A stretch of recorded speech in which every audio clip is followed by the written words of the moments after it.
जय हो चंद्रशेखर आजाद, जय हिंद, जय भारत। चाचा भी योग के साथ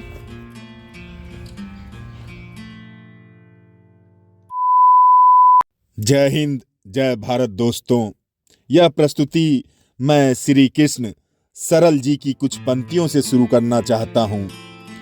नास के मन पर नशे जैसा चढ़ा उन्माद हूं मैं। नास के मन पर नशे जैसा चढ़ा उन्माद हूं मैं। नाम से आजाद हर संकल्प से फौलाद हूं मैं। जो रही कल तक पराजय आज उस पर जीत हूं मैं। बिजलियों की धड़कनों का कड़कता संगीत हूं मैं। नाम से आजाद हूं मैं। इन्हीं पंक्तियों के साथ दोस्तों मैं आपका अभिवादन और स्वागत करता हूं इस प्रस्तुति में जो हो रही है प्रयागराज के चंद्रशेखर आजाद पार्क से। उन्होंने एक वचन लिया था कि वह आजाद थे, आजाद ही रहेंगे। और जब उनके पास आखिरी गोली बचती है तो उनको यह प्रतिज्ञा जो स्वयं उन्होंने अपने आप से लिया था याद आता है, और वह आखिरी गोली अपने आप को वो यहाँ पे मार देते हैं ताकि दुश्मन या कहें ब्रिटिश हमारे लिए एक आक्रमणकारी ही थे जो हमारे देश पे कब्जा कर लिए थे। तो उनके हाथ वह जिंदा नहीं लगना चाहते थे। और किसी यदि वीर सपूत है जिसके अंदर देश प्रेम की भावना है तो यह भावना सर्वोत्तम है जो भावना चंद्रशेखर आजाद जी के अंदर थी। कहा जाता है ना कि भरा नहीं जो भावों से बहती, जिसमें रसधार नहीं, हृदय नहीं, वह पत्थर है जिसमें स्वदेश का प्यार नहीं। तो जय हो चंद्रशेखर आजाद, जय हिंद, जय भारत, हर हर महादेव। क्या आपको पता है कि चंद्रशेखर को आजाद नाम कहां से मिला? इसकी भी बहुत खास वजह है। चंद्रशेखर जब 15 साल के थे तब उन्हें किसी केस में एक जज के सामने पेश किया गया। वहां पर जब जज ने उनका नाम पूछा तो उन्होंने कहा, मेरा नाम आजाद है, मेरे पिता का नाम स्वतंत्रता है और मेरा घर जेल है। जज यह सुनने के बाद भड़क गए और चंद्रशेखर को 15 कोड़ों की सजा सुनाई। यहीं से उनका नाम आजाद पड़ गया और चंद्रशेखर पूरी जिंदगी अपने आप को आजाद रखना चाहते थे। तो चंद्रशेखर आजाद पार्क में हमें और 2 देश के वीर सपूत मिले। आपका नाम? तत्सत मिश्रा। और आप? नागेंद्र पाल। दोनों प्रतापगढ़ हमारे बगल के जिले के ही रहने वाले हैं।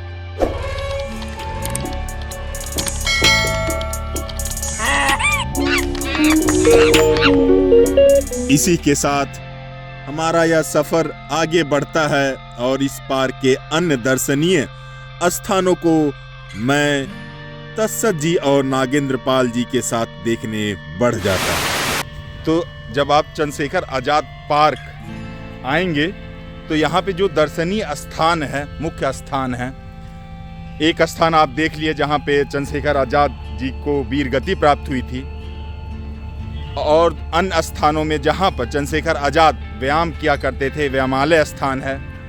तीसरा, आप इस पार्क के अंतर्गत आने वाला एक राष्ट्रीय लाइब्रेरी है, वो देख सकते हैं। काफ़ी पुराना और काफ़ी समृद्ध लाइब्रेरी है उत्तर प्रदेश का। इसके साथ आप देख सकते हैं यहाँ पे विक्टोरिया जब रानी आती हैं तो उनके लिए एक इमारत बनाई गई है, वो है। और एक बहुत ही पवित्र वृक्ष जिसको देव वृक्ष भी कहते हैं, कल्प वृक्ष कहते हैं, कल्पतरु कहते हैं, पारिजात कहते हैं। तो पारिजात वृक्ष भी है यहाँ पे। तो इन सारों जो मतलब दर्शनीय स्थान है इस पार्क के, वो सारे आज हम देख लेते हैं एक बार। तो अभी इसी क्रम में हम आ चुके हैं आजाद योगाश्रम। तो मेरी समझ के अनुसार आपको अगर लड़ाई 2 तरह से की जाती है, शरीर और मन से। और किसी भी लड़ाई करने के लिए आपका शरीर स्वस्थ होना जरूरी है, तभी आप एक स्वस्थ शरीर में स्वस्थ मस्तिष्क का या बुद्धि का निवास हो सकता है। तो चंद्रशेखर आजाद इस बात को बहुत अच्छी तरह अपने जीवन में चरितार्थ करते हैं। चाचा भी योग के साथ अपने शरीर को सबल बना रहे हैं।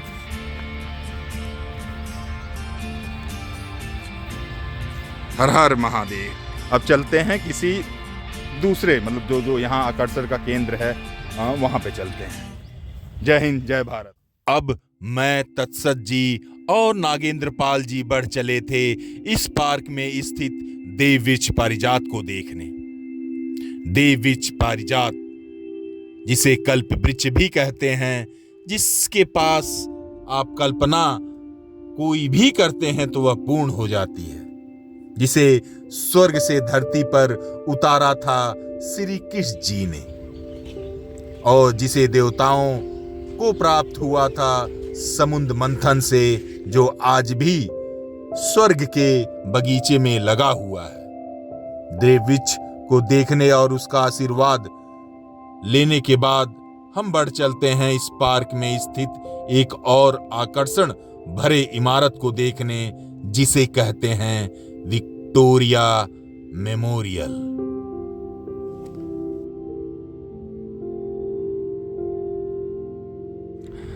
तो दोस्तों, तत्सत और नागेंद्र पाल जी के साथ इस पार्क का जो आखिरी आकर्षण बिंदु है, विक्टोरिया मेमोरियल या इमारत बोल लीजिए, यह जो आप इमारत देख रहे हैं, विक्टोरिया रानी कभी भारत में आती हैं तो उनके याद में या उनके मेमोरी में यह इमारत बनाई गई है। और देखने से लग रहा है आजकल इसकी उपयोगिता सबसे ज़्यादा कबूतर कर रहे हैं यहाँ के।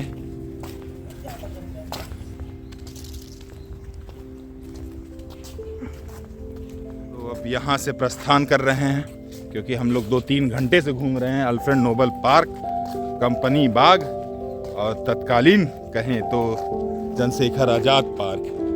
आप पढ़ सकते हैं, ये विक्टोरिया मेमोरियल ही है, अल्फ्रेड पार्क।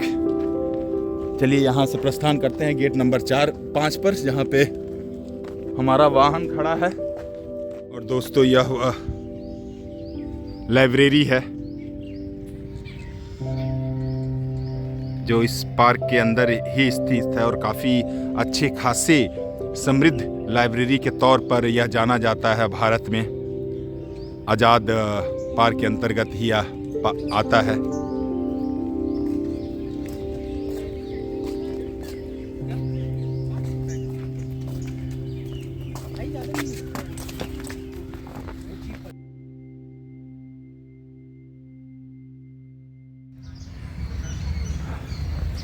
तो दोस्तों, आज़ाद चंद्रशेखर पार्क से अब हम लोग निकल रहे हैं, और जाते जाते आपसे यह निवेदन करते हैं कि अगर आपको यह प्रस्तुति अच्छी लगी हो तो अपना प्यार दीजिएगा इस चैनल को।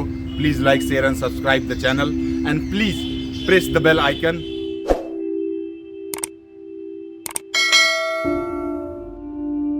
तत्सत जी और नागेंद्र पाल जी हमारे साथ बने रहेंगे आगे इस प्रयागराज के दर्शन या और बोले इसके सफ़र में। तो चलिए बढ़ते हैं। धन्यवाद। भैया से मिलकर बहुत अच्छा लगा। बहुत बहुत बधाई भैया जी। धन्यवाद धन्यवाद।